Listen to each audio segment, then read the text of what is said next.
نحمد اللہ ونصلی ونسلم علی رسولہ الکریم اما بعد فاعوذ باللہ من الشیطان الرجیم بسم اللہ الرحمن الرحیم قل جاء الحق وزهق الباطل ان الباطل كان زهوقا صدق اللہ العظیم۔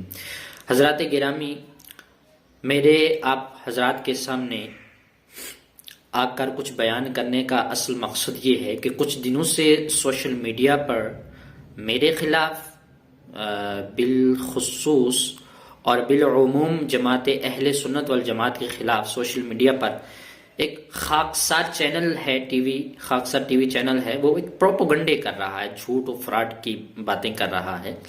تو اس سے پہلے بھی میں نے ان لوگوں کو جواب دیا، مگر یہ لوگ اس کے جواب دینے میں اتنے بکلاہٹ کے شکار ہو گئے ہیں کہ اصل مدعے سے ہٹ کر کے خلط مباحث کر رہے ہیں۔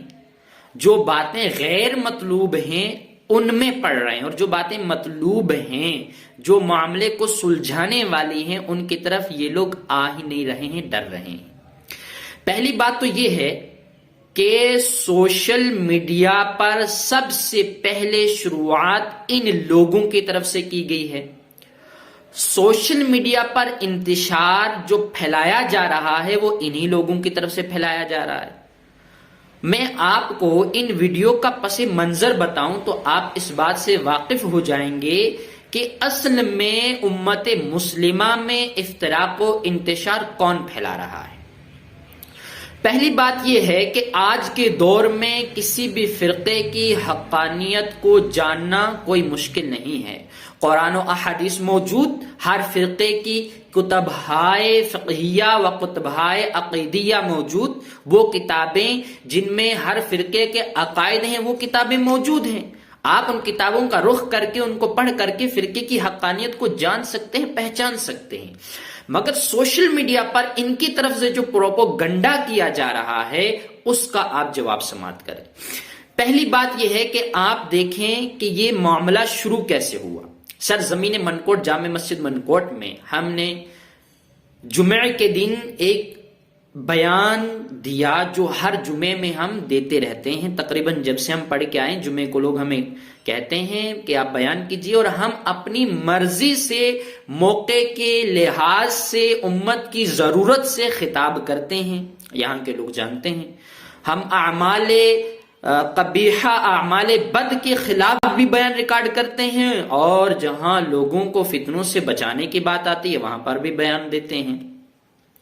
تو ہم نے ایک بیان دیا کہ ایک وہابی دیوبندی کا جنازہ ہوا، تو اس جنازے میں جنہوں نے جا کر کے نماز پڑھی، چونکہ دیوبند و وہابیہ کے عقائد و نظریات جو ان کی کتابوں میں ہیں وہ کفریہ ہیں، تو اپنے عقائد و نظریات کی وجہ سے وہ لوگ کافر ہیں۔ لہٰذا ہمارے لوگوں کے لیے ضروری ہے کہ وہ تجدید ایمان اور تجدید نکاح کریں، اور یہ بات باضابطہ ہم نے اپنے فتاوی جات کی کتاب سے دکھائی ہے لفظ بہ لفظ۔ کچھ لوگوں کو دقت ہوئی، تکلیف ہوئی، تو پہلے وہ تھانے میں گئے۔ پہلی بات کہ ہمارے ان بیان کو ان لوگوں نے خفیتاً ریکارڈ کیا، اپنے مولویوں کے پاس بھیجا، پھر تھانے میں بھیجا، اور تھانے سے فون آیا کہ آپ تھانے میں آئیے اور جواب دیجئے۔ ہم نے تیاری ظاہر کی کہ ہم تیار ہیں بھائی، تھانے میں کیا، ہر جگہ آنے کے لیے تیار ہیں، بات ہم نے حق یہ ظاہر کر سکتے ہیں۔ جب ان لوگوں کو تھانے سے مایوسی ہوئی کہ اگر یہ لوگ کورٹ میں چلے گئے، تھانے میں چلے گئے، اور ہمارے عقائد و نظریات وہاں دکھا دیے تو ہمیں تو شکست فاش ہونے والی ہے اور پوری دنیا جان لے گی، تو یہ ہمارے پریوار کے لوگوں کے پاس آئے، ہمارے سرپنچ صاحب کے پاس آئے، ہمارے نمبردار صاحب کے پاس آئے۔ ان لوگوں کے ذریعے مجھ پر دباؤ ڈالنا چاہا کہ آپ ان کو کہیں کہ آپ اپنی اس بات سے انکار کریں، معافی مانگیں۔ ہم نے کہا کیسے ہو سکتا ہے، کتابیں موجود، ان میں عقائد کفریہ موجود، لفظ بہ لفظ موجود، ہم کیسے انکار کر سکتے ہیں، کیسے معافی مانگ سکتے ہیں؟ تو باضابطہ وہاں میٹنگ میں پہلے یہ لوگ رات میں آئے، کئی لوگ، دوسرے دن 2 لوگ آئے، تو ان کو باضابطہ سرپنچ صاحب کی طرف سے، قاری حافظ و قاری مستقیم صاحب قبلہ کی طرف سے، مولانا محمد صدیق صاحب کی طرف سے یہ جواب دیا گیا کہ آپ اپنے مولویوں کو بلائیے، یہاں یہ حاضر ہیں، آمنے سامنے بیٹھ کر کے بات ہو جائے گی، معاملہ حل ہو جائے گا۔ اب دیکھیے چاہیے کیا تھا اگر امت سے افتراق کو ختم کرنا ہے، انتشار کو ختم کرنا ہے، تو آپ آتے نا، بیٹھتے. ہم کوئی گالی تو نہیں دے رہے ہیں آپ کو، ہم ایک علمی گفتگو کر رہے ہیں، آپ کی کتابیں دکھا رہے ہیں، آپ کے عقائد موجود ہیں، تو آپ کو یہاں آنا چاہیے تھا. ہم کوئی آپ کو مار نہیں رہے تھے، کوئی گالیاں نہیں دے رہے تھے، ایک معاملے کو حل کر رہے تھے، لیکن آپ نہیں آئے. تو سوشل میڈیا پر ایسے جاہل لوگوں کو، گنوار لوگوں کو، جو شریعت سے دور، جن کو قرآن و حدیث کا علم نہیں، ان کو آگے لگا دیا. اور یہ لوگ اپنے چینل کو مشہور کرنے کے لیے ایسی الٹی سیدھی باتیں کر رہے ہیں کہ جب ان کا جواب بھی دیا جا رہا ہے اور اتنی بکلاہٹ کا شکار ہو رہے ہیں کہ اصل مدعے سے ہٹ کر کے خلط مبحث کر رہے ہیں. ایک سب سے پہلے سوشل میڈیا پر ان لوگوں کی طرف سے ویڈیو بنائی گئی میرے خلاف اور ہمیں مشرک کہا گیا. میں نے جواب دیا کہ بھائی اگر ہم مشرک ہیں معاذ اللہ رب العالمین تو ہماری کسی کتاب سے کوئی ایک عقیدہ شرکیہ دکھاؤ شرک کی تعریف کرنے کے بعد. یہ بھی نہ ہو سکا تو جی اعلیٰ حضرت نے یہ کیا وہ کیا، علماء دیوبند نے تحریکیں چلائیں، ایسا کیا ویسا کیا. میں کہنا چاہتا ہوں کیا تحریکیں چلانے سے کوئی حق پر ہو جاتا ہے؟ کیا یہود و نصارہ تحریکیں نہیں چلاتے ہیں؟ ہنود و یہود نہیں چلاتے ہیں تحریکیں؟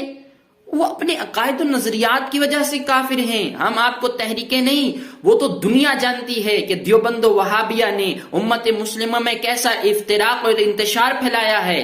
تو آپ ہم پر تہمت لگا رہے. وہ تو میرے کچھ علماء نے کہا کہ آپ ہر چیز کا نہ جواب دیں، کچھ کا ہم جواب دیں گے، آپ وہاں کے جو متعلق باتیں ان کا جواب دیں. تو میں ان کا جواب آپ کو دوں، باقی کچھ باتوں کا جواب ہمارے علماء انشاءاللہ تعالی ان کو لفظ بلفظ دیں گے.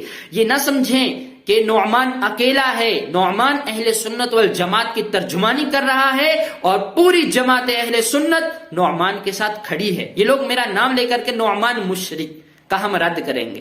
جناب نعمان کا کوئی ایک عقیدہ تو شرکیہ دکھاؤ کسی کتاب سے، کسی بیان سے. صرف تم شرک کا فتویٰ لگا سکتے ہو. ہمیں کہتے ہو بریلوی تکفیری ہیں، تفریق و تفسیق کرتے ہیں. مجھے بتاؤ کہ جو کافر ہے اس کو کافر نہیں کہیں گے تو کیا کہیں گے؟ جو فاسق ہے اس کو فاسق نہیں کہیں گے تو کیا کہیں گے؟ اور تم مشرک کہہ رہے ہو تو کوئی ایک بھی شرک تم نے ثابت کیا؟ باتیں کرتے ہو یہاں وہاں کی. اور میں نے تو ان کا کفریہ عقیدہ ظاہر کیا کہ معاذ اللہ انہوں نے فتاوی رشیدیہ میں جو ہمارے پاس موجود ہے صفحہ نمبر 104 میں ایک سوال کے جواب میں نبی پاک صلی اللہ علیہ وسلم کے والدین کو معاذ اللہ حالت کفر میں انتقال کیا ہوا لکھا. اب یہ آدمی جان چھڑانے کے لیے کہہ رہا ہے جی وہ صرف فتویٰ نقل کیا گیا ہے، عقیدہ نہیں ہے. تو میں ان عقل کے اندھوں سے پوچھنا چاہتا ہوں کہ غور سے سننا میری باتیں اور نوٹ کرو، لفظ با لفظ لکھو تاکہ تمہیں بات سمجھ میں آئے. تمہیں تو بات سمجھ میں آ ہی نہیں رہی ہے کہ اگر تمہارا یہ عقیدہ نہیں ہے، صرف نقل کیا گیا ہے، تو پہلی بات تو یہ ہے یہ تمہاری کتاب فتاوی رشیدیہ ہے. رشید احمد گنگوہی کے فتاوا جات اس میں موجود ہیں. تم سے ایک فتوا مانگا گیا، تجھ سے ایک سوال کیا گیا اور جواب میں جب تمہیں سوال کیا گیا کہ رسول اللہ کے والدین مسلمان تھے یا کافر، تو تمہارا جو عقیدہ تھا وہ لکھنا تھا نا، کہ یہ لکھنا تھا کہ امام صاحب کا قول ہے. اور امام صاحب پر تو تم نے تہمتیں بتائی ہیں، لگائی ہوئی ہیں، وہ تو ہم تمہیں جواب دیں گے علمی کہ امام صاحب کا مذہب کیا ہے. لیکن ان لوگوں کے پروپیگنڈے، دیوبندہ وہابیہ کے پروپیگنڈے ہمارے ناظرین ذرا دیکھیں کہ میں پوچھ رہا ہوں کہ اگر تمہارے یہ عقائد نہیں ہیں تو مجھے بتاؤ کہ آج اسی دور میں سرزمین پنچ میں ضیاء العلوم مدرسہ کے محتمم و بانی غلام قادر نے اپنے رسالے ماہنامہ فکر و نظر میں جو رسول اللہ کے والدین کو معذلہ جہنمی ثابت کیا، تو یہ بھی تمہارا عقیدہ نہیں؟ اگر رشید احمد گنگوہی کا یہ عقیدہ نہیں ہے تو آج کے دیوبندی اپنے رسائل و جرائد میں یہ عقیدہ کیوں ظاہر کر رہے ہیں؟ سوشل میڈیا پر ریکارڈڈ دیوبند و وہابیہ کے بیان موجود ہیں، معاذ اللہ کے رسول اللہ کے والدین جہنم میں ہیں. اور اس پر تو ہمارا علمی جواب دیا جائے گا. لیکن میں پوچھنا چاہتا ہوں، میں یہ بتانا چاہتا ہوں کہ تمہارا یہ عقیدہ کفریہ ہے. رسول اللہ کے والدین کو جو تم نے کفر کہا ہے، اس سے تم خود کفر کے دلدل میں پھنسے ہوئے ہو. اور کہتے ہو ہمارا یہ عقیدہ نہیں ہے، تو بتاؤ کہ غلام قادر نے ماہنامہ فکر و نظر میں درس قرآن مقالہ لکھنے کے تحت رسول اللہ کے والدین کو جہنمی کیوں لکھا ہے؟ اور وہ رسالہ موجود ہے، وہ ہم آپ کو دکھائیں گے کہ اس رسالے میں کیسے آپ نے لکھا ہے کہ رسول اللہ کو معلوم ہوا کہ ان کے والدین معاذ اللہ جہنمی ہیں، جبکہ رسول اللہ کے والدین تو طیبین و طاہرین ہیں۔ رسول اللہ، تم جس میدان میں مقابلہ کرنے کے لیے آؤ گے ہم تیار ہیں، ہم کوئی ڈرنے والے نہیں ہیں جناب۔ ہم تمہارے ہر عقیدے کو تمہاری کتابوں کے تمہارے سامنے تمہاری کتابوں سے لفظ بلفظ دکھائیں گے۔ اور کمال کی بات ہے، ہم نے یہاں کے لوگوں کو بلایا، انہوں نے آپ لوگوں کو آگے کیا، پہلے ایک آیا، جب اس کو جواب دیا گیا بغیر نام کے آیا، بغیر چہرے کے آیا، اب کوئی دوسرا آیا ہے وہ بھی بغیر نام کے، بغیر چہرے کے۔ کم از کم تو اپنا چہرے تو دکھا دو، ہم دیکھیں تم ہو کون سی بلا بھائی، اور اپنے نام تو بس بتا دو، ہمارا تو تم نام لکھ رہے ہو، کم از کم اپنے نام بھی شو کر دو، پتا چلے ہمارا مخاطب ہے کون۔ اور پھر میری ایک آخری بات سن لو کہ ہم معاملات کو سلجھانا چاہتے ہیں، الجھانا نہیں چاہتے، الجھا تم رہے ہو، ہمارا سلجھانا یہ تھا کہ ہم آپ کو بلا کر کے بیٹھ کر کے معاملہ حل کر رہے، مگر تم نے اس معاملے کو الجھایا، سوشل میڈیا پر تم لے کے آئے، تو اب تمہیں سوشل میڈیا پر بھی جواب دیا جائے گا، لوگوں تک حق پہنچے گا انشاءاللہ تعالی، اور ہمیشہ تک پہنچتا رہے گا۔